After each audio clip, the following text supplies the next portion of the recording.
this is St George's Market building in Belfast. So it was built around 1896 completion, and ever since it was used for fruit and vegetable stores right up until the late 1970s. The late 1970s, most of the 10 markets around here were in decline, so the fruit and veg market moved to the Boucher Road. So all the other markets merged into one onto this building, and the beautiful building we have here at St George's. So you've got fruit and veg, you've got fish, you've got second hand and collectibles, you've got plants, you've got bakery stalls, you've got all sorts of different things going on in St George's Market today.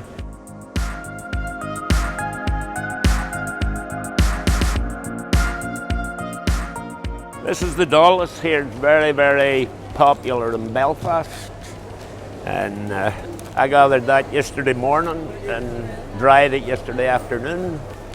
We get it down the Arch Peninsula coast, say from Malale down to the mouth of Strangford Lough. You know, later on you'll see everybody walking around the market with a bag of Dulles.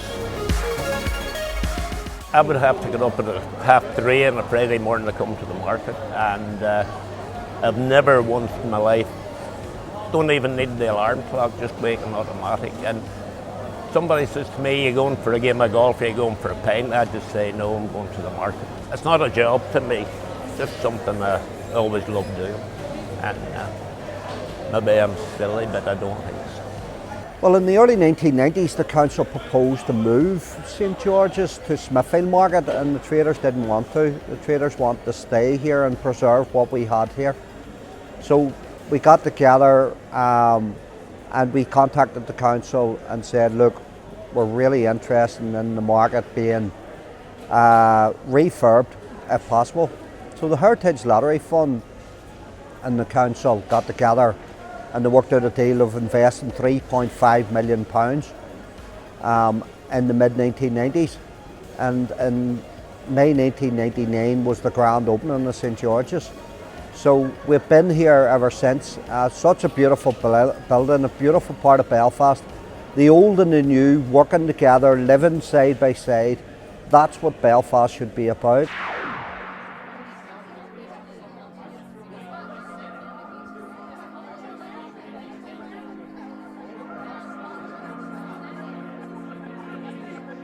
I think it's important because I think Belfast people tend to, Northern Ireland people actually tend to talk to people. Like you heard me there with the Canadians, where are you from? And I've had Japanese this morning, and I had an Italian couple. So it's sort of multinational, and I love it on a Friday.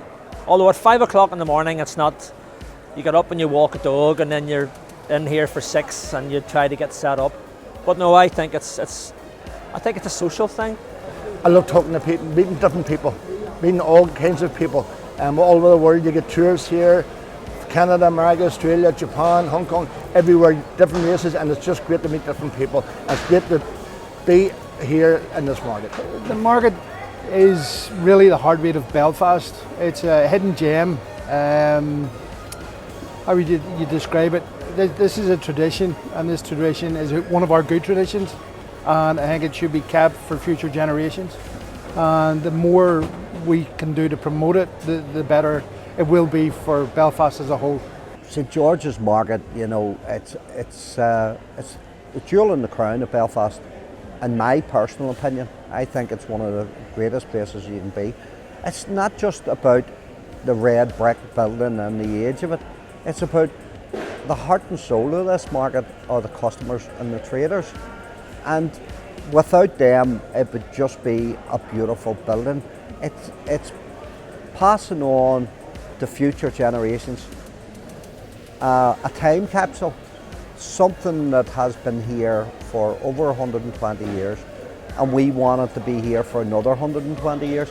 And we want people to know how Belfast was built, and how it was built was off the backs of hard-working market traders and one of the oldest traditional industries in Ireland, never mind Northern Ireland. So I think the future looks good for markets. I think it's important that people come and visit us, and we build up new friends, new customers, new traders with new products coming into St George's.